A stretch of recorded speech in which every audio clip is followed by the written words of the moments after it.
Policy बाजार पर 1 करोड़ रुपए का टर्म लाइफ इंश्योरेंस केवल 450 रुपए महीने से शुरू। वाह! हल्द्वानी में हजारों लोग परेशान हो गए हैं। कोर्ट का एक आदेश आ गया है। तो जैसे कि रविशंकरन शुक्ला अपनी रिपोर्ट में बता रहे थे कि पहले जब ये हो रहा था तब क्यों नहीं रोका गया, और अब आप सोचिए, आप पुनर्वास की बात कर रहे हैं, आप ये कह रहे हैं कि लोग चले जाएं, यहां से ये मकान टूटेंगे, वो कहां चले जाएं? कोई सामान थोड़ी है कि आपने उठा करके बाहर कर दिया या इधर से उधर किसी गोदाम में। ये लोग हैं जिनकी हम बात कर रहे हैं, 50,000 लोग कहां जाएंगे? इनके पुनर्वास की बात कौन करेगा? रातों रात बिना पुनर्वास योजना के छत क्यों छिने? आपको यह भी बता दें कि यह पूरा मामला कहां से शुरू हुआ। हल्द्वानी के इस मामले में मूल पत्रकार रेलवे नहीं है, बल्कि रविशंकर जोशी नाम के एक याचिकाकर्ता हैं, जिन्होंने हाईकोर्ट में एक जनहित याचिका दायर की। इस याचिका में क्या कहा गया, यह बताने के लिए हमारे साथ हैं याचिकाकर्ता रविशंकर जोशी के वकील राजीव बिष्ट। आइए सीधे उनके पास चलते हैं। राजीव जी, आपका बहुत बहुत स्वागत एनडीटीवी से बात करने के लिए। मुझे आप ये बताइए कि यह पूरा मामला शुरू कैसे हुआ, क्योंकि इसको लेकर के एक पूरी बात यही छिड़ती है कि दशकों तक एक चीज चलती रही और अब एकदम से यह कहा जा रहा है कि अब आप हट जाइए। देखिए, अगर आप इसके एस्पेक्ट्स देखेंगे तो ह्यूमैनिटेरियन देखें, पॉलिटिकल एस्पेक्ट देखें, चाहे लीगल एस्पेक्ट देखें। देखिए, क्योंकि मैं कोर्ट में पूरा इसमें इस केस में इन्वॉल्व रहा हूं, इसलिए मैं कहूँगा कि लीगल एस्पेक्ट अगर देखा जाए तो जो जमीन है उस पे रेलवे ने अपने अधिकार सिद्ध किए हैं। उन्होंने अपने नक्शे, अपने ऑर्डर्स, गवर्नमेंट ऑर्डर्स सब कोर्ट के आगे दिए। और दूसरा पक्ष देखा जाए तो जो सो कॉल्ड अतिक्रमण करता हैं, इनको डॉक्यूमेंट्स पेश करने के लिए कोर्ट ने कई बार मौका दिया। इवन जब कुछ पिछली पीआईएल चल रही थी 2016 में, उसमें भी एविक्शन के ऑर्डर्स हुए थे, तो ये मामला सुप्रीम कोर्ट गया। सुप्रीम कोर्ट ने भी केवल 3 महीने का एक्सटेंशन दिया, एक इंटरिम रिलीफ दिया था और ये कहा था कि आप लोग अपना जो पक्ष है हाई कोर्ट में प्रस्तुत करें।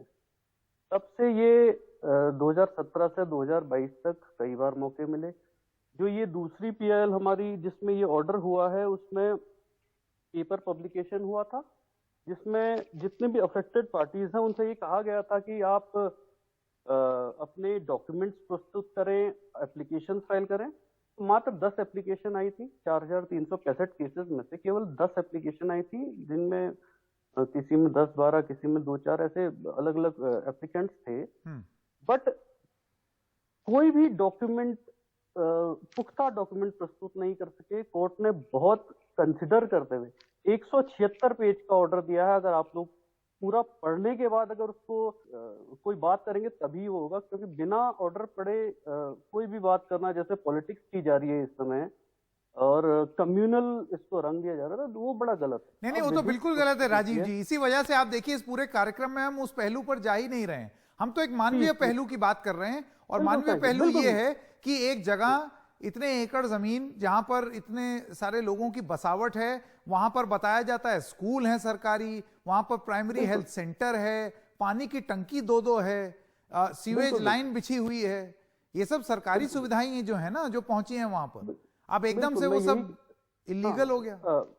अगर आप मुझे सुने तो ये अचानक नहीं हुआ है।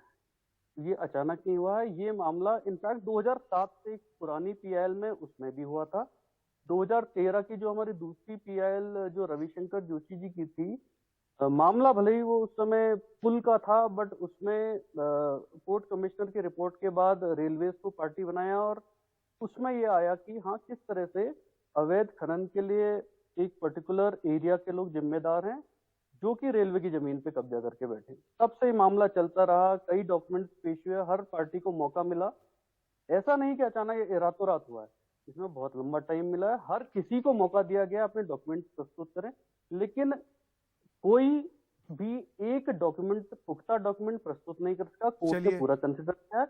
और एक चीज और सुन लीजिए, हाँ। ये जो पॉलिटिकल गेम चल रहा है, क्या ये कोई पॉलिटिशियन जो अभी धरने दे रहे हैं या वो तो आप बातें कर छोड़ रहे हैं, दीजिए ना राजीव कोई जी, भी- इसीलिए मैं कोई बार भी बार, नहीं। आपने 2 बार जिक्र कर दिया पॉलिटिक्स का, मैं तो पॉलिटिक्स की बात ही नहीं कर रहा, मैं तो एक बिल्कुल, मानवीय बिल्कुल, पहलू बहुत पर अच्छी बात कर रहा हूं कि 50,000 मानवीय लोग पहलू। अगर हटेंगे तो वो कहां जाएंगे, बिल्कुल। क्योंकि ये लोग हैं और हम जानते हैं कि सरकार की भी पुनर्वास योजनाएं होती हैं। बिल्कुल बिल्कुल, आप ये सही कह रहे हैं। आप पुनर्वास योजनाएं बस होती हैं, उतना ही सरकार पॉइंट ने है। जाना चाहिए। पर क्या एलिजिबल लोग हैं, जो एलिजिबल लोग हैं वही जाएं, वो हमारी भी प्रेयर थी, हमारे पीआईएल में प्रेयर है कि जितने भी एलिजिबल लोग हैं उनको रिहेबिलिटेट किया जाए। ठीक अब वो एलिजिबल लोग कौन है, वो तो लोग अपना डॉक्यूमेंट प्रस्तुत करेंगे ठीक तभी है। होगा। और चलिए राजीव मेरा- जी, तो ये आप भी ये बात मानते हैं कि जो प्लीज। जायज जिसका पुनर्वास होना चाहिए, जिसके पास कागज हैं, उसका पुनर्वास हो। आपका बहुत बहुत धन्यवाद राजीव जी हमारे साथ जुड़ने के लिए।